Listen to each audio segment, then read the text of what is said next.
The doctors said Eleanor Whitfield could not hear them.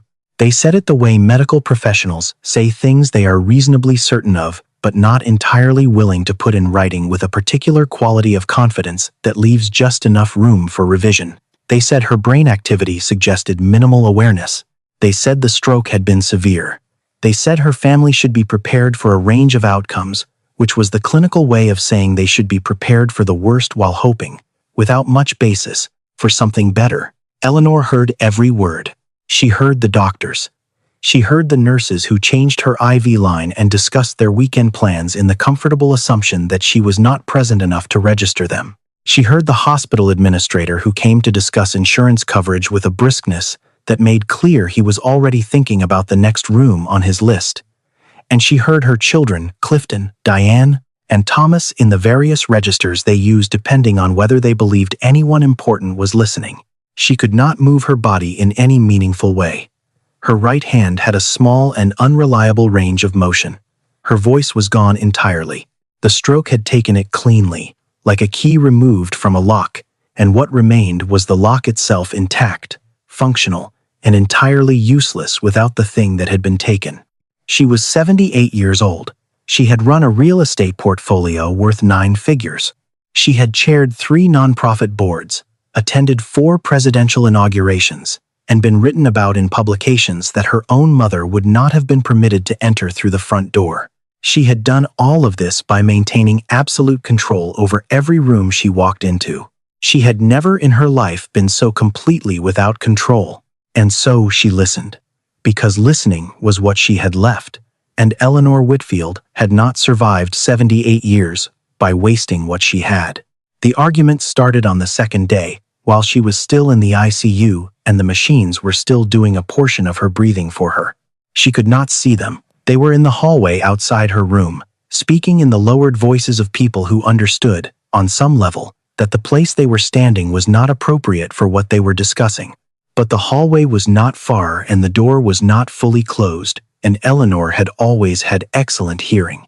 Clifton's voice, first her eldest, 52 years old, and still carrying in his vowels the particular confidence of a man who had never seriously been told no by anyone whose opinion he valued. He was talking about the will. Not about her, about the will. The new version has to go, he said. Before everything moves to probate, if the new document enters the record, we lose the discretionary clause and the foundation restructuring she put in before this happened. I know what we lose. That was Diane, her middle child, the attorney, who had spent the better part of her career learning to say dangerous things in language that sounded like procedure. I've already filed for emergency guardianship. Once that's granted, I have authority over her legal affairs. The new will is challengeable on capacity grounds. She signed it 6 weeks ago. She was perfectly competent 6 weeks ago. She was 78 and showing early-stage cognitive indicators that 2 of her physicians documented. I have the records. Capacity challenges have succeeded on thinner grounds than this. A pause. The old version is better for us, Clifton said. The old version is significantly better for us, Diane agreed. Eleanor lay in the dark, behind her closed eyes, and understood, with the specific and terrible clarity of a woman who had spent a lifetime reading the intentions of people in rooms, exactly what her children were doing. She had known Clifton was not what he appeared to be for approximately 4 years. She had known and not acted, which was the particular category of failure she was most guilty of, the failure of seeing a thing clearly and choosing, for reasons that had seemed practical at the time, to look away. She had suspected the charitable foundation he managed had problems. She had not looked at the books directly. She had told herself it was because she trusted him. She had trusted him the way powerful people trust those beneath them, not because she had genuine faith in his character, but because investigation would have been inconvenient and acknowledgement would have required action. She understood now, in this bed, that the distance she had always maintained from the people closest to her had not protected her from anything. It had only ensured that when the moment of real consequence arrived, she would be facing it alone. Rosa Mendez arrived at 7 in the evening, as she had arrived every evening since Eleanor had been admitted. She was not required to be there. Eleanor was not her employer in any formal sense, not anymore, and the story of why not was one of the more shameful entries in Eleanor's private accounting of herself. 3 years ago, Clifton had dismissed Rosa without cause and without severance, citing a vague restructuring of household staff. Eleanor had known the real reason. Rosa had been present at a conversation she should not have heard, a conversation between Clifton and a foundation contractor that, if Rosa had understood its implications, would have been damaging. Eleanor had let the dismissal stand. She had told herself Rosa would land on her feet. She had written Rosa a check from her personal account that was generous enough to feel like a settlement and had not called it what it was. 6 months later, Eleanor had quietly hired Rosa back for reduced hours through a different arrangement that kept Rosa's presence less visible to Clifton. It had been a practical decision. It had not been a just one. Eleanor knew the difference. What Eleanor had never done and what she understood now with the specific regret of a woman who has lost the ability to make things right in real time was say directly to Rosa that what had happened was wrong, that the dismissal was unjust, that Rosa had deserved better than a check delivered through an intermediary and a rehiring that required secrecy. She had done the practical thing and skipped the human thing because the human thing required her to be in a position of having made an error, and Eleanor had spent her entire life constructing a self that did not occupy that position if it could be avoided. It could not always be avoided. She knew that now. Rosa sat down in the chair beside the bed. She was a compact woman with gray threaded through her dark hair and the kind of stillness that comes from decades of being in rooms where your presence is acknowledged only when something is needed. She had worked for the Whitfield household since Eleanor's youngest was 10 years old. She had made school lunches and handled crises and known where everything was kept and maintained the specific invisible competence that households like Eleanor's depended on entirely and acknowledged almost never. She did not speak immediately. She sat with the comfort of someone who had been sitting in this chair for several evenings and had made a kind of peace with the silence. Then she said, in the quiet voice she used in this room, not a whisper, but the register of someone speaking to a presence they are not certain will hear them. The roses in the garden are coming in. The yellow ones on the east side, the ones you said reminded you of somewhere. I watered them this morning before I came. Eleanor lay still. Your son came by the house today to get some papers from the study. He was in there for about 40 minutes. I don't know what he took. Rosa paused. I should have paid more attention. I'm sorry I didn't. The apology landed in Eleanor's chest with unexpected weight. In her experience, apologies were either weaponized, offered strategically to preempt accountability, or they were performative, designed to be witnessed rather than meant. Rosa's apology was neither. It was simply the honest acknowledgement of a woman who believed she could have done better and was saying so to someone she was not certain could hear her. Eleanor did not know the last time someone had apologized to her and meant it without wanting something in return. Rosa was quiet for a moment. Then, Mrs. Whitfield, I need to tell you something. I have been thinking about it for 3 days, and I don't know if it's the right thing, but I think it's the true thing, and you always said those were the same. She folded her hands in her lap. I know about the foundation accounts. I know what Mr. Clifton has been doing with them. I heard enough, 3 years ago, to understand what it was. I kept quiet because I thought I told myself it wasn't my place, that it was a family matter, that I would only make things worse. Her voice was steady, but her hands were not entirely. I was wrong about that. I think I knew I was wrong when I was telling myself I wasn't, and I'm sorry. The room was very quiet. Then Eleanor Whitfield, who had not moved her right hand with any intention in 4 days, moved it. Not far, not dramatically.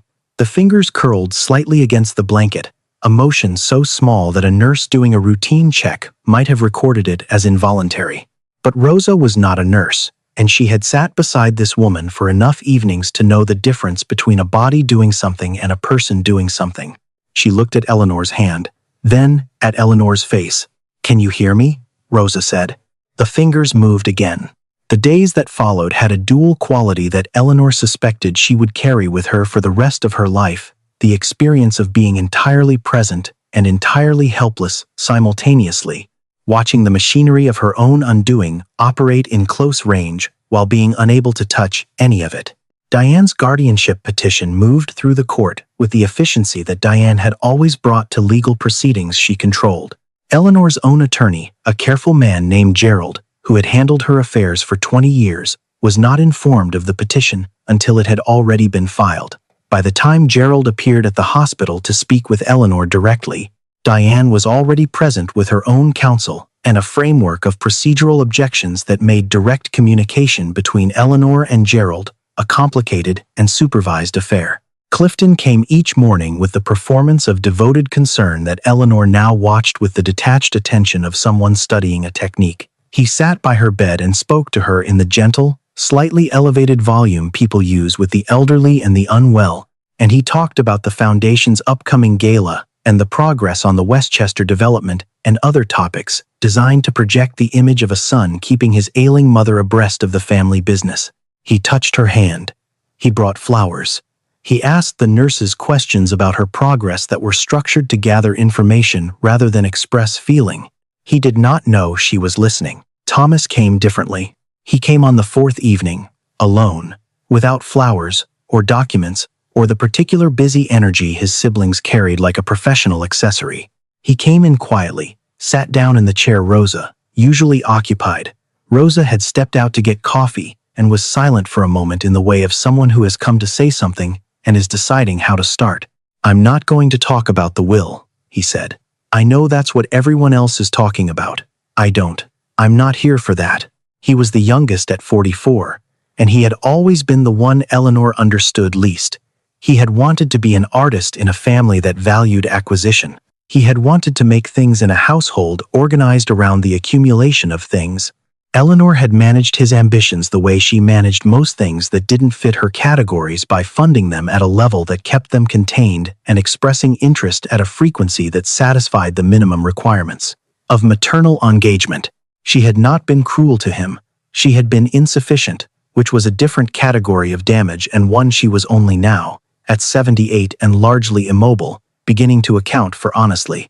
She had funded his art school. She had attended 2 of his gallery openings, the first and the most recent, with a gap of 19 years between them that she had filled with excuses she could no longer remember the specifics of. She had introduced him at family events with the slightly apologetic inflection of a woman managing expectations. "Thomas is the creative one," said in a tone that meant Thomas is the one we are not entirely sure what to do with. She had loved him in the way she had loved all 3 of her children, at a remove that she had always told herself was respect for their autonomy and was, she understood now, something closer to the fear of needing them too much. Her therapist, years ago, a woman she had seen for 8 months in her early 50s, before deciding she was too busy to continue, had suggested that Eleanor's difficulty with closeness was connected to losses she had not fully processed. Eleanor had thanked her for the insight and rescheduled twice before canceling permanently. The losses were real. Her own mother, young, a marriage that had been a partnership of ambitions more than a partnership of selves, the gradual understanding that the life she had built looked much better from the outside than it felt from the inside. She had processed all of it the way she processed most things that were painful, by continuing to move, at high speed, in the direction of the next thing that needed to be accomplished. There was no next thing now. There was only the room, and the machines, and the people who came and went, and the enormous unscheduled silence in which everything she had been moving away from had simply been waiting. "I've been working on a painting," Thomas said. "A big one. It's Maine, the place we used to go when we were kids. The cove near the Hendersons' house, with the rocks that went out into the water." He paused. "I don't know if you remember it the way I do. I remember you sitting on those rocks one afternoon. Just sitting. Not reading, not on the phone, just looking out at the water." He looked at her face. "You looked like someone I didn't recognize. In a good way. Like there was a version of you that existed before all the—" He stopped, tried again. "Before everything had to mean something or accomplish something. I don't know. I've been trying to paint that. I'm not sure I'm getting it right." Eleanor lay still. Something was happening in her chest that she did not have a current category for. She had spent 60 years making herself unavailable to this particular kind of feeling, the feeling of being seen by someone who did not want anything from what they were seeing. It arrived now with the disproportionate force of things that have been kept out for a long time. A tear moved from the corner of her eye toward the pillow. Thomas went very still. He looked at it. He did not say anything for a long moment. Then, quietly, "Okay, good. I wanted you to know I'm here. Not for anything, just here." Rosa, returning to the doorway with her coffee, stopped when she saw. She did not come in. She stood at the threshold and observed the two of them, the son sitting with his hands open on his knees, and the mother with tears she could not wipe from her own face, and she understood something about this family that she had not let herself understand before. Eleanor had not been a good mother. Rosa had watched enough of this family's life, from close enough range to hold no illusions about that. But inside, the woman lying in this bed was something that had never had permission to exist freely, a tenderness that the architecture of her life had kept in a room with the door closed. It had not disappeared. It had only been very alone for a very long time. Rosa went to get another cup of coffee and gave them the room. Clifton found Rosa in the hallway on the 5th day.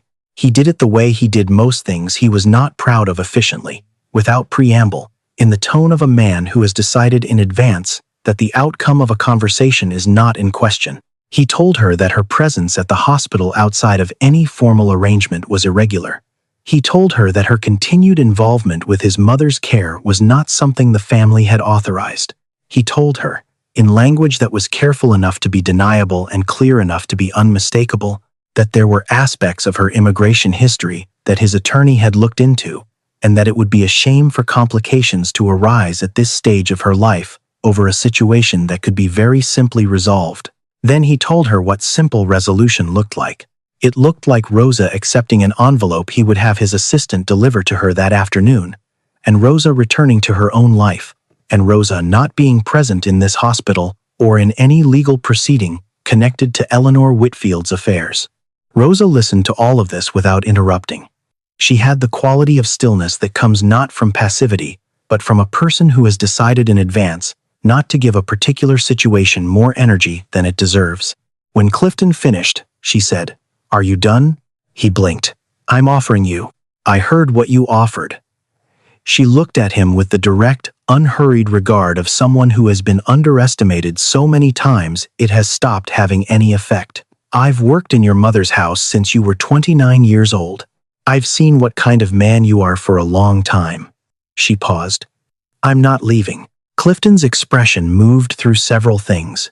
He settled on a coldness that he probably thought was intimidating. "That would be a mistake." "That's possible," Rosa said. "I've made them before." She walked back toward Eleanor's room. She did not feel brave, exactly. She felt the way she imagined a person feels when they have spent years preparing for a moment without knowing that's what they were doing, not ready, precisely, but no longer capable of the alternative. What Rosa had not told Clifton, and what she had spent 3 evenings quietly researching on her phone in the hospital cafeteria, was that she already knew about the room documentation policy. Most people who moved through hospitals were not aware that patient protection regulations in this state permitted a nurse or supervising staff member to activate continuous room recording upon request from any party with documented concern for patient safety. The recording went to a hospital server. It could not be deleted from an individual terminal. It required no judicial order to initiate. It required only a staff member willing to make the request and document the reason. Rosa had spent those 3 evenings in the cafeteria composing, in her careful and precise written English, a formal statement of concern for Eleanor Whitfield's safety that named specific behaviors she had observed and cited the relevant patient protection statute by number. She had not activated the system yet. She was waiting for the right moment, not because she was uncertain about what she was doing, but because she had learned, in 22 years of working for a woman who understood the value of timing, that the right moment mattered. She understood on the 6th afternoon that the right moment had arrived and that she had nearly missed it. She had stepped out of Eleanor's room for 11 minutes to bring Thomas a sandwich from the vending machine downstairs. Thomas had not eaten since morning and had the particular abstracted look of someone who forgets basic maintenance when under emotional strain. She was gone 11 minutes. She timed it afterward because it seemed important to know. When she came back, she opened the door to find Diane standing at Eleanor's bedside with a folder of documents, and Clifton positioned near the window, and Eleanor's right hand, Eleanor's only functional hand, being guided by Diane's grip toward the bottom of a page. Eleanor's eyes were open. They found Rosa's immediately, with the intensity of someone who has been hoping for exactly this and is now terrified it has come too late. Diane looked up, froze. Clifton straightened from the window. He took in the scene Rosa in the doorway, his mother's hand still in Diane's grip, the documents on the bed, and made the calculation that Eleanor had watched him make throughout his life, the calculation of someone deciding how much a witness could be managed. "Close the door," he said to Rosa. Rosa did not move. Rosa. His voice carried the specific weight of a man who has used authority as a substitute for respect. For so long he has forgotten the difference. "Close the door and put the tray down and go wait in the hallway." Rosa looked at Eleanor. Eleanor gathering into the movement every remaining fragment of will she possessed, assembling it from wherever will goes when the body that usually carries it has been largely taken away, shook her head. It was small. It was slow. But it was the clearest thing she had communicated since the stroke. Not a reflex. Not an involuntary response. A person making a choice, asking another person to witness it. Rosa set the tray down on the bedside table. She looked at Clifton and she said, in a voice that did not shake, because she had decided it would not, "I have worked in this family for 22 years. I have seen what happens in this house. I have been quiet about things I should not have been quiet about, and I have to live with that." She looked at Diane, who had released Eleanor's hand, and stepped back.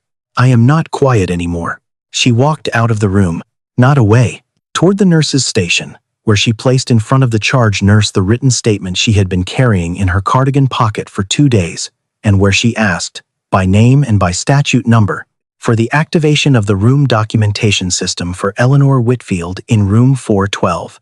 The charge nurse read the document. She looked up at Rosa. She looked down the hallway toward room 412. She picked up the phone. The recording captured 43 minutes of footage.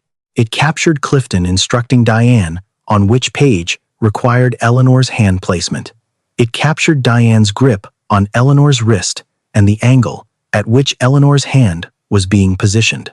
It captured Clifton's voice, describing what the documents would accomplish in terms specific enough that no subsequent claim of innocent intent was going to be persuasive to anyone who watched the footage carefully, and several people watched it very carefully indeed. It also captured Eleanor's head moving.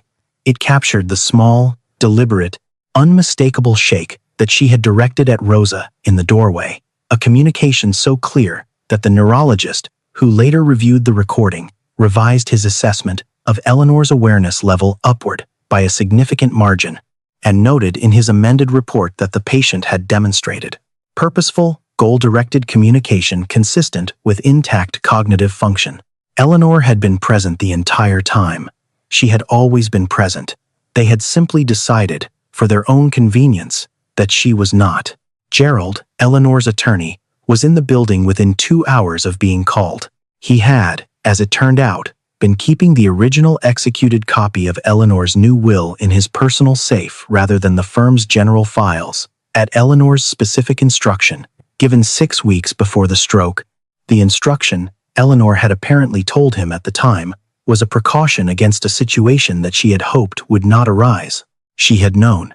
She had seen it coming and had prepared for it, and had not been able to stop it from coming anyway. But she had left a thread available for someone to pull. Rosa had pulled it. The guardianship petition collapsed within a week, once Gerald entered the proceedings with the recording and the original will. The district attorney's office opened an investigation into the charitable foundation's accounts, an investigation that Clifton's own financial records, which the investigation quickly accessed, made relatively straightforward. Diane faced separate proceedings related to the document falsification. Both of them retained expensive attorneys, and both of those attorneys were, by Gerald's private assessment, going to earn whatever they charged. The new will held. Its terms were not what Clifton and Diane had assumed. Eleanor had restructured the foundation entirely, removing both of them from any governance role and establishing an independent board with a mandate she had written herself.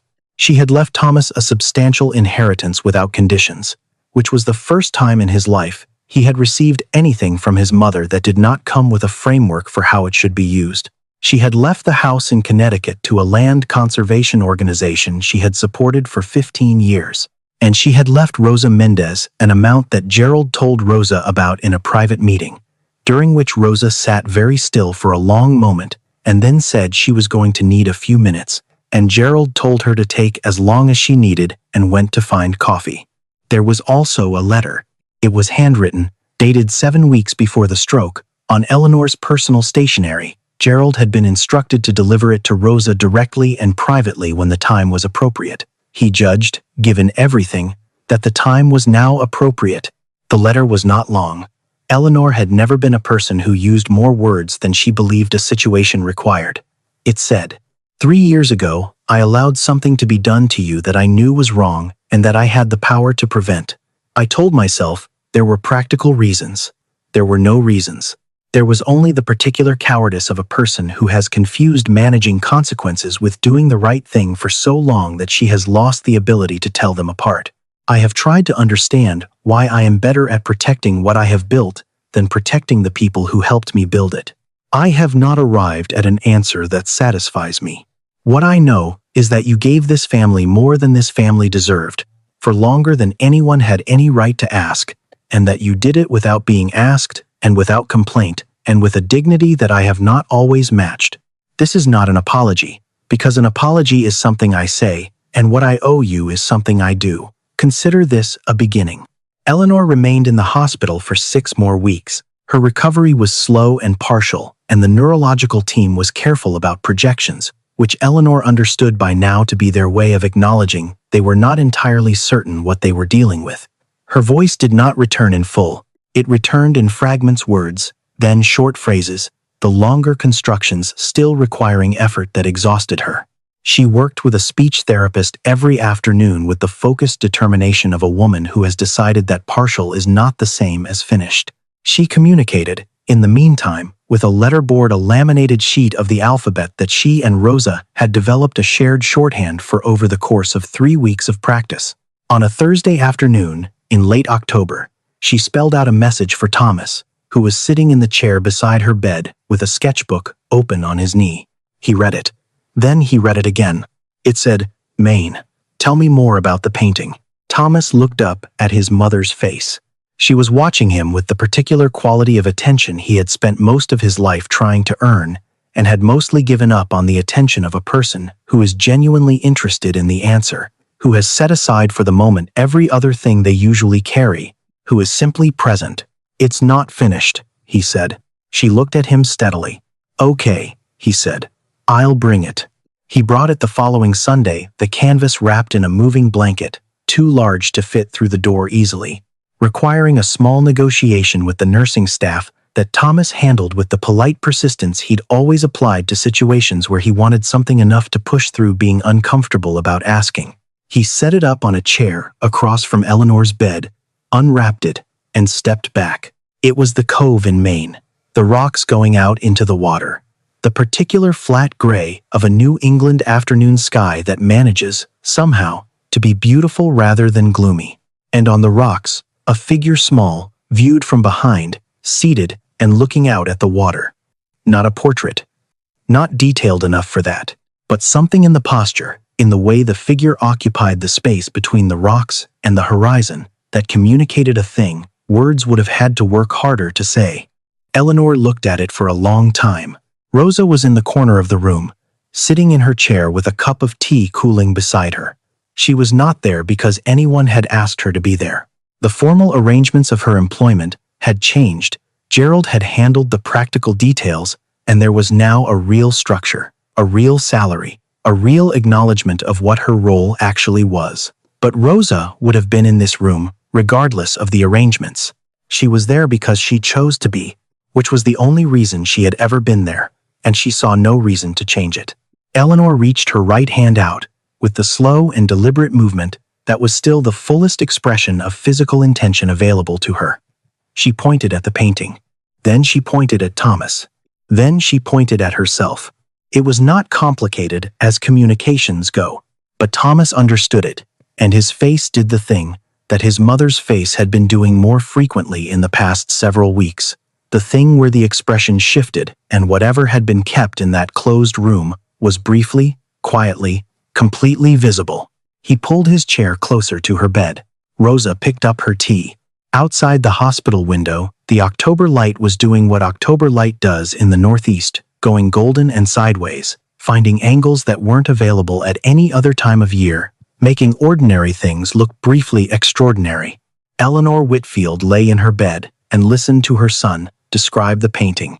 The rocks, the water, the particular quality of the main silence that is different from silence in other places, fuller somehow, as if the ocean takes the ambient noise of ordinary life and replaces it with something older and less concerned with human schedules.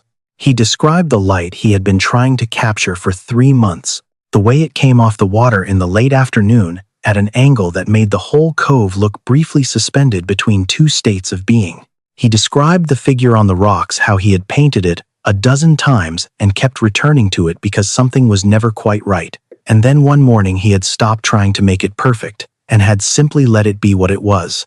A person in a landscape, taking up the space they deserved to take up, and the painting had finally felt true. Eleanor listened to all of it.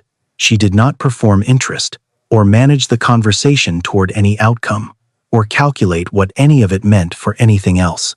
She simply listened. She was, it turned out, very good at it. She had just never given herself the chance to find out. Rosa finished her tea. The light outside the window went from gold to the quieter amber of early evening. No one in the room was in a hurry to be anywhere else. For the first time, in longer than any of them could have named with any precision, that was enough.